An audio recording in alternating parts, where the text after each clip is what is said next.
अस्सलाम वालेकुम दोस्तों, रोजाना की तरह आज की वीडियो में काफी सारे बड़े अपडेट्स मौजूद है। कवर करेंगे उन तमाम अपडेट्स की डिटेल्स के बारे में, लिहाजा वीडियो को पूरा आखिर तक देखिए ताकि किसी भी किस्म की इंपॉर्टेंट डिटेल्स आपसे मिस ना हो। वीडियो में आगे बढ़ने से पहले आप सबसे रिक्वेस्ट की जाती है कि हमारे चैनल मियां भाई एक्सप्लेन को सब्सक्राइब करके बेल आइकन जरूर प्रेस कर लें ताकि इसी तरह के लेटेस्ट और फास्ट अपडेट्स आपको रोजाना रियल टाइम पर मिलती रहे। और जिन हजरात ने हमारे चैनल को सब्सक्राइब करके बेल आइकन प्रेस कर लिया है उन सबका तहे दिल से शुक्रिया। तो आइए जानते हैं आज 10 फरवरी बरोज मंगल की ताज़ा तरीन और लेटेस्ट अपडेट्स के बारे में। पूजा के नाम पर ठग लेने वाले साधु गिरफ्तार, सोने की अंगूठी निगल लेने का इंकशाफ। तवज्जो मुंतशिर करके ठग लेने वाले 3 खुद साख्ता साधुओं की टोली को वारिसगुड़ा पुलिस ने गिरफ्तार कर लिया। पुलिस के मुताबिक 62 साल GST के रिटायर्ड सुपरिटेंडेंट वी रवि ने शिकायत दर्ज करवाई थी कि 5 फरवरी को 2 मालूम अफराद इनके पास पहुंचे और पूजा करने के बहाने इन्हें एतमाद में लेते हुए इनके पास मौजूद आधा तोला वजनी तलाई अंगूठी हासिल कर ली। बाद इनमें से एक ने अंगूठी को निकल लिया और वो करीब में ऑटो लेकर मौजूद अपने तीसरे साथी के साथ फरार हो गए। शिकायत कुनिदा ने पुलिस स्टेशन से रुजू होकर शिकायत दर्ज करवाई, जिस पर पुलिस ने पूजा के बहाने ठग लेने वाले 3 मुलजिमीन को गिरफ्तार कर लिया। लिहाजा तहकीकात के दौरान मालूम हुआ कि तीनों का ताल्लुक मध्य प्रदेश से है और ये टोली पहाड़ी शरीफ इलाके में मुकीम थी। नाबालिग तालिबा से खुफिया तौर पर शादी, स्कूल टीचर गिरफ्तार। मोहब्बत के जाल में फांसकर नाबालिग तालिबा से खुफिया तौर पर शादी करने वाले स्कूल टीचर को पुलिस ने गिरफ्तार कर लिया। लिहाजा ये वाक़या पुचाराम RT कॉरिडोर पुलिस स्टेशन की हुदूद में पेश आया। जराये के मुताबिक अनुजीगढ़ में वाक़ खांगी स्कूल में 27 साल P मार्टिन टीचर के तौर पर काम किया करता था। इसने इसी स्कूल की 10वीं जमात की तालिबा से खुफिया तौर पर शादी कर ली। तालिबा के गले में मंगलसूत्र जैसी चीज देखकर इसके घर वाले हैरत ज़दा रह गए। तफसीलात हासिल करने पर इन्हें मालूम हुआ कि स्कूल के फिजिक्स टीचर ने इससे शादी कर ली। लिहाजा लड़की के माँ बाप प्रिंसिपल से रुजू हुए और पुलिस से शिकायत की गई, क्योंकि इस मामले में पुलिस ने टीचर के खिलाफ पोस्को एक्ट के तहत मुकदमा दर्ज करके इसे गिरफ्तार कर लिया। मौसम गर्मा के आगाज के साथ ही बरखी तलब में मुसलसल इजाफा। रियासत तेलंगाना में सर्दियों के इख्तिताम के साथ ही बिजली की तलब में मुसलसल इजाफा हो रहा है। तौखु की जा रही है कि मौसम गर्मा में बिजली 18,000 मेगावाट से तजावीज कर जाएंगी, जो पिछले साल 17,000 मेगावाट के 20 मार्च को कायम किए गए रिकॉर्ड को पीछे छोड़ते हुए एक नया रिकॉर्ड कायम होगा। मंजीरा फेज 2 के तहत मरम्मत का काम, कल से कई इलाके पीने के पानी से मुतासिर रहेंगे। मंजीरा फेज 2 के आबी लाइन्स में बड़े लीकेज की वजह से शहर के कई इलाकों में पानी की सरबराही मुतासिर रहेंगी। लिहाजा Hyderabad metropolitan water supply and sewerage board की तरफ से जारी करदा प्रेस नोट के जरिए मतलब किया गया है कि जो इलाके मुतासिर रहेंगे इनमें Ramachandrapuram, Ashok Nagar, Jyoti Nagar, Lingampally, Chandanagar, Gangaram, Madinaguda, Miyapur, Erragadda, SR Nagar, Ameerpet, KBHB colony, Kukatpally, Bhagyanagar colony और प्रगति वगैरह शामिल हैं। प्रेस नोट में बताया गया है कि शहर हैदराबाद को पीने का पानी सरबराह करने वाले मंजीरा फेज 2 में मुख्तलिफ मकामात पर लीकेज की मरम्मत काम किए जाएंगे। लिहाजा 11 फरवरी सुबह 6 बजे से लेकर 12 फरवरी शाम 10 बजे तक ये मरम्मत के काम जारी रहेंगे। इस मुद्दत के दौरान चंद इलाकों में कम प्रेशर के साथ पानी सरबराह किया जाएगा, जबकि शहर के चंद इलाकों में आबी सरबराही मुकम्मल तौर पर बंद रहेंगी। लिहाजा मुतासरा इलाकों के सारिफिन से ख्वाहिश की गई है कि वो इस मुद्दत के दौरान पानी का एहतियात से इस्तेमाल करें। मेगा GHMC की 3 हिस्सों में तकसीम, अंदरून 2 दिन में फैसले के इम्कानात। ग्रेटर हैदराबाद के मुज़ाफ़ाती बल्दियात और कॉर्पोरेशनों के इंतजाम के बाद मुल्क की सबसे बड़ी म्युनिसिपल कॉर्पोरेशन बनने वाली ग्रेटर हैदराबाद म्युनिसिपल कॉर्पोरेशन यानी GHMC को वैसे ही बरकरार रखा जाएगा या फिर इसे 3 हिस्सों में तकसीम किया जाएगा, इस बारे में 2 दिन में फैसला हो जाएगा। वाज़ेह है कि 2000 मुरब्बा किलोमीटर रकबे पर फैली हुई GHMC को इस वक्त 12 जोन, 60 सर्कल्स और 300 वार्ड्स में तकसीम किया गया है। अहम इंतजामी सहूलत के पेश नजर इसे 3 अलग कॉर्पोरेशनों में तकसीम करने की तजवीज़ ज़ेर गौर है और आला अहदेदारों के मुताबिक इस सिलसिले में मैपिंग का अमल भी मुकम्मल हो चुका है।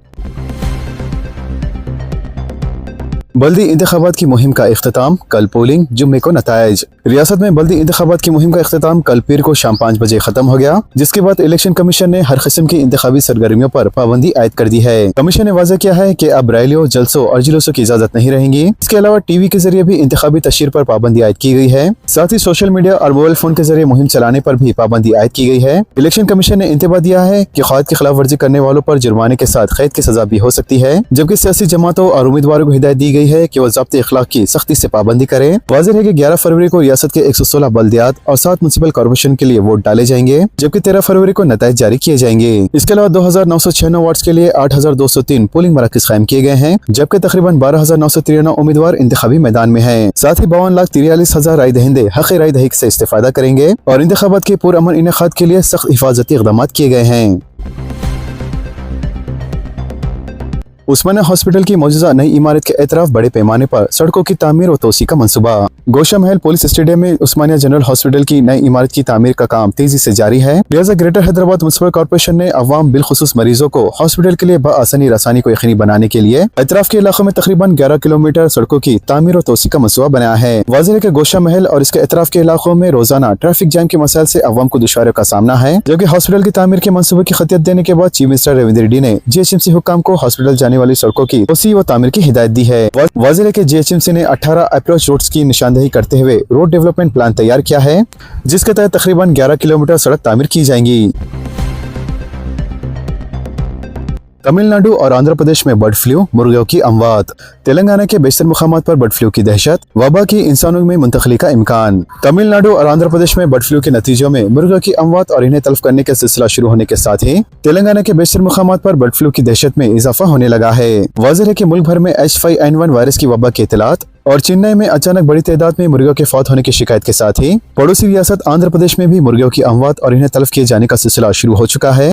वाज़ेह है कि दोनों शहरों हैदराबाद और सिकंदराबाद के बेशतर इलाकों के अलावा अजला में बर्ड फ्लू की दहशत फैलने लगी है। महकमे सेहत या अफजाइशी मवेशियों की जानिब से ताहाल इस सिलसिले में तेलंगाना के किसी भी इलाके में कोई इंतबा जारी नहीं किया गया, लेकिन पड़ोसी रियासत में बर्ड फ्लू की वबा की तौसीक के साथ ही जिले चित्तूर और दीगर अजला में महकमे सेहत की जानिब से मुर्गियों की तल्फ करने का सिलसिला शुरू कर दिया गया है। बताया जाता है कि रियासत आंध्र प्रदेश में अब तक 24,000 मुर्गियों को तल्फ किया गया है, जिनमें बर्ड फ्लू के असरात पाए गए थे। जराये के मुताबिक रियासत तेलंगाना में महकमे सेहत के आला हुक्काम की जानिब से तेलंगाना के बेशतर इलाकों में पाई जाने वाली मुर्गियों के नमूने हासिल करते हुए इनकी जांच के इकदाम किए जा रहे हैं, ताकि बर्ड फ्लू की मौजूदगी निशानदेही की सूरत में फौरी तौर पर एहतियाती इकदाम किए जा सकें। तेलंगाना में SIR के तरीक़ेकार पर मजलिस के एतराज़ात, बड़ी तादाद में अहल वोटर्स की मरहूमी का खदशा, चीफ इलेक्टोरल ऑफिसर से तफसीली नुमाइंदगी। बैरिस्टर असदुद्दीन अवीसी सदर कुल हिंद मजलिस इत्तेहादुल मुस्लिमीन व रुकन पार्लियामेंट हैदराबाद ने बताया कि कुल हिंद मजलिस इत्तेहादुल मुस्लिमीन की जानिब से चीफ इलेक्टोरल ऑफिसर तेलंगाना से नुमाइंदगी करते हुए तेलंगाना में शुरू होने वाले फहरिस्त राय दहिंदगान पर इंतहाई नजरसानी यानी SIR के तरीक़ेकार पर एतराज़ात दर्ज करवाया गया है। वाज़ेह है कि मजलिस की जानिब से CEO तेलंगाना को 12 सफ़ात पर मुश्तमिल नोट रवाना किया गया और इस बात का खदशा जाहिर किया कि अगर SIR पर अमल आवरी की जाती है के नतीजे में कई अहल वोटर्स हक़ राय दही से महरूम हो जाएंगे। पार्टी की जानिब से कहा गया है कि 1951 से लेकर 2004 तक मुल्क में तकरीबन 8 मरतबा फहरिस्त राय दहिंदगान पर नजरसानी की गई है, जबकि गुज़िश्ता मरतबा तकरीबन 21 बरस पहले SIR पर अमल आवरी की गई थी। शहर में ट्रैफिक पुलिस की मनमानी, हाईकोर्ट की हिदायत नजरअंदाज। गैर मिजाज दस्तावेज की तनखी और गाड़ियों की जब्ती और चालानात, मोटरसाइकिल सवारों को हरासानी का शिकार। तेलंगाना हाईकोर्ट की ट्रैफिक पुलिस को सड़कों पर गाड़ियों को रोकने और मोटरसाइकिल सवारों से चालान वसूल करने या फिर इनके दस्तावेज की जांच करने से मना किए जाने के बावजूद भी दोनों शहरों हैदराबाद और सिकंदराबाद बिलखुसूस पुराने शहर में पुलिस अपनी मनमानी करते हुए न सिर्फ मोटरसाइकिल सवारों को रोकते हुए इनके दस्तावेजात की तनकीद कर रही है, बल्कि दस्तावेज न होने पर गाड़ी को जब्त करने के साथ इन पर चालानात की वसूली का सिलसिला जारी रखे हुए है। लिहाजा पुराने शहर के इलाके बिलखुसूस फलकनुमा, शमशेरगंज, शाली बंडे के अलावा ट्रैफिक पुलिस और पुलिस के हरासानी पर ओहदेदारों से सवाल करने वालों को निशाना बनाते हुए इनकी गाड़ियों के दस्तावेज जब्त किए जाने लगे हैं। लिहाजा तेलंगाना हाईकोर्ट के अहकामात के बाद भी पुराने शहर के इलाकों में की जाने वाली इन कार्रवाइयों से ऐसा महसूस होता है कि पुराने शहर में खिदमत अंजाम देने वाले पुलिस ओहदेदार और अहलकार पर कोर्ट के अहकामात का इतलाक नहीं होता, बल्कि बाज़ अहलकार जो सड़क पर गाड़ियों को रोकने के लिए जमा हो रहे हैं, इनका कहना है कि आला ओहदेदारों की जानिब से फीकस 10 गाड़ियों को पकड़े जाने की ताकीद करते हुए इनके लिए 2 से 3 घंटे सड़क पर गाड़ियों की तनखी की जिम्मेदारी तफवीज की जा रही है, इसीलिए वो इस कार्रवाई का हिस्सा बनने पर मजबूर हैं। पुराने शहर के अलावा नए शहर में आईबिड्स, कोठी, टोली चौकी और मेहदीपट्टम के करीब पुलिस की कार्रवाइयां नजर आ रही है, जबकि दीगर अहम सड़कों पर 20 जनवरी के बाद से ये कार्रवाइयां नजर नहीं आ रही है।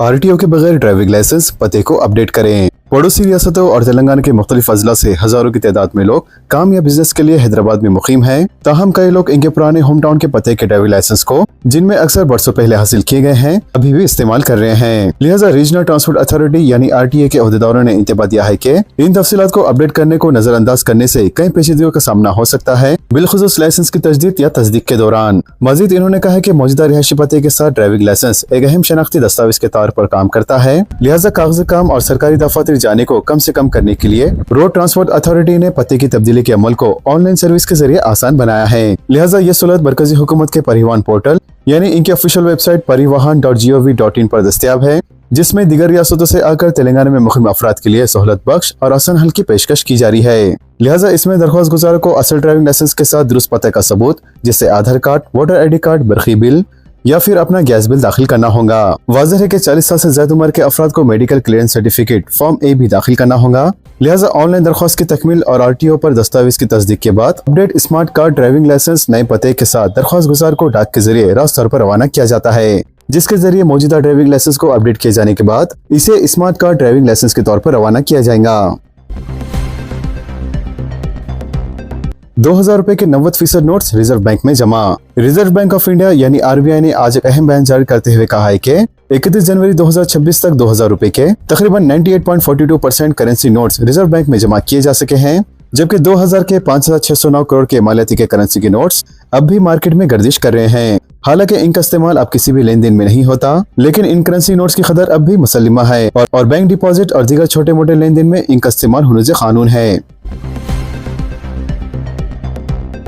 UPI के जरिए प्रोविडेंट फंड की रकम निकालने की सहूलत। रिटायरमेंट फंड इदारा एम्प्लॉयज प्रोविडेंट फंड ऑर्गेनाइजेशन यानी EPF के सब्सक्राइबर्स अब अपने एम्प्लॉयज प्रोविडेंट फंड EPF से UPI के जरिए अपने बैंक खातों में रास्त रकम हासिल कर सकते हैं। वाज़ेह है इस साल अप्रैल में इसके लिए एक नया मोबाइल एप्लीकेशन शुरू किया जाएगा, जबकि सरकर्दा ज़राए ने ये बात बताई है। इन्होंने PTI से कहा है कि वजारत लेबर एक प्रोजेक्ट पर काम कर रही है, जिसके तहत EPF का एक हिस्सा फ्रीज किया जाएगा और बड़ा हिस्सा UPI का इस्तेमाल करते हुए बैंक खाते में डालने के लिए दस्तयाब होगा। ज़राए ने मजीद बताया है कि एम्प्लॉयज प्रोविडेंट फंड ऑर्गेनाइजेशन एक नया मोबाइल फोन एप्लीकेशन शुरू करेंगी, जिसके जरिए इसके रुकन EPF का पैसा निकाल सकेंगे। इसके अलावा दूसरी खिदमत जैसे पासबुक बैलेंस से भी इस्तेफादा किया जा सकेगा। फिलहाल अरकान पैसा निकालने के लिए यूनिवर्सल अकाउंट नंबर वेबसाइट या फिर उमंग ऐप का इस्तेमाल कर सकते हैं। ज़राए ने बताया है कि ये खिदमत दोनों प्लेटफॉर्म्स पर दस्तयाब होंगी और नए ऐप से EPFO सब्सक्राइबर्स के लिए रसाई और सहूलियत बेहतर होंगी। इसके अलावा सब्सक्राइबर्स को लेन देन के लिए UPI से मरबूत होने की इजाजत दी जाएगी और बैंक खातों को महफूज रकम की मुंतकली को यकीनी बनाया जाएगा।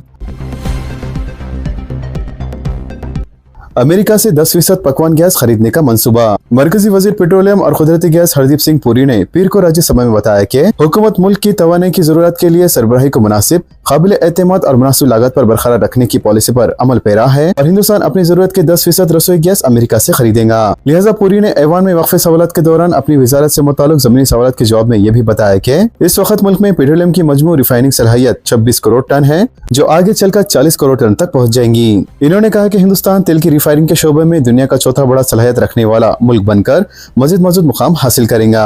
पुरी ने एक सवाल के जवाब में कहा है कि मुल्क की जरूरत के 10% रसोई गैस यानी LPG गैस सिलेंडर अमेरिका से दरामद करने का मुआहिदा किया गया है। हालांकि हिंदुस्तान पेट्रोलियम मसनूआत के शोबे में दुनिया का 5वां सबसे बड़ा बरामद कुनिंदा है। मजीद इन्होंने कहा है कि हिंदुस्तान में LPG कनेक्शंस की तादाद साल 2024 में तकरीबन 14 करोड़ थी, जो अब बढ़कर 33 करोड़ तक पहुँच गई है। इंदिरा हाउसिंग दूसरे मरहले का अप्रैल से आगाज, नए अजला की कोई तजवीज नहीं। चीफ मिनिस्टर रविंद्र रेड्डी ने ऐलान किया है कि अप्रैल के बाद रियासत में इंदिरा हाउसिंग स्कीम के दूसरे मरहले का आगाज होगा और आइंदा साल बजट में इंदिरा हाउसिंग के लिए फंड्स मंजूर किए जाएंगे। इसके अलावा चीफ मिनिस्टर ने मौजूदा अजला की बरकरारी का तयखुन देते हुए कहा है कि नए अजला की तश्कील और मौजूदा अजला में कमी की कोई तजवीज हुकूमत के ज़ेरे गौर नहीं है। डबल बेडरूम फ्लैट्स के मालिकिन से लिफ्ट और सफाई के लिए रकम की वसूली। हुकूमत तेलंगाना की जानिब से गरीब बेघर अफराद को मुख्तस किए गए डबल बेडरूम फ्लैट्स के मालिकिन को अब इन रहायशी कॉम्प्लेक्स में मौजूद सहूलतों से इस्तेफादा के लिए रकम अदा करनी होंगी। लिहाजा शहर हैदराबाद के मुख्तलिफ इलाकों में रियासती हुकूमत की जानिब से तामीर करते हुए हवाले किए जाने वाले डबल बेडरूम मकानात के साथ पेशतर हुकूमत ने मलगियों की तामीर के जरिए मनसूबा तैयार किया था, ताकि इन मलगियों से हासिल होने वाली आमदनी के जरिए डबल बेडरूम फ्लैट्स की सफाई और मेंटेनेंस के कामों को अंजाम दिया जा सके। और इब्तिदाई तौर पर पेशतर हुकूमत ने लिफ्ट ऑपरेटर के अलावा दीगर उमूर के लिए पेशगी अदायगी कर दी थी, लेकिन अब जबकि लिफ्ट का मुआहदा खत्म होने जा रहा है तो फ्लैट्स के मालिकिन पर दबाव डाला जा रहा है कि वो लिफ्ट के इस्तेमाल के लिए वो सालाना 6000 रुपए की अदायगी करे, ताकि इन इमारतों में जो कि डिग्निटी हाउसिंग के तौर पर तामीर किए गए थे, इनमें मौजूद बुनियादी सहूलतों के इस्तेमाल को यकीनी बनाया जा सके। वाज़ेह है कि हुकूमत तेलंगाना ने शहर के 9 इलाकों के अलावा शहर हैदराबाद के कई मोहल्लाजात में सलाम आबादी को बर्खास्त करते हुए इनकी जगह हमें मंजिला इमारतों की तामीर के अमल को मुकम्मल किया है, जबकि इन फ्लैट्स को मुस्तकीम के हवाले करने के इक़दाम भी किए जा चुके हैं और इनमें से तकरीबन बेशतर इमारतें अब मुकम्मल तौर पर आबाद भी हो चुकी है। लेकिन अब लिफ्ट के लिए अदायगी का दबाव डाले जाने लगा है और कहा जा रहा है कि मुकामी तौर पर बाअसर सियासी जमातों से ताल्लुक़ रखने वाले इन अहम मंजिला इमारतों में मुक़ीम गरीब अफराद को इस बात के लिए मजबूर कर रहे हैं कि अगर वो लिफ्ट का इस्तेमाल करना चाहते हैं तो सालाना 6000 रुपए अदा करने का मुआहिदा करें। तो दोस्तों, इन तमाम खबरों से मुतालिक आप सबकी क्या राय है नीचे कमेंट बॉक्स में जरूर जाहिर करें और इसी तरह के लेटेस्ट एंड फास्ट अपडेट्स के लिए हमारे चैनल के साथ जुड़े रहें। हमारे इस वीडियो को आपस में ज्यादा से ज्यादा शेयर करें और हमारे चैनल को सब्सक्राइब करके बेल आइकन प्रेस करना ना भूलें। तो मिलते हैं अगली वीडियो में काफी सारी नई अपडेट्स के साथ। जब तक के लिए अल्लाह हाफिज एंड सब्सक्राइब।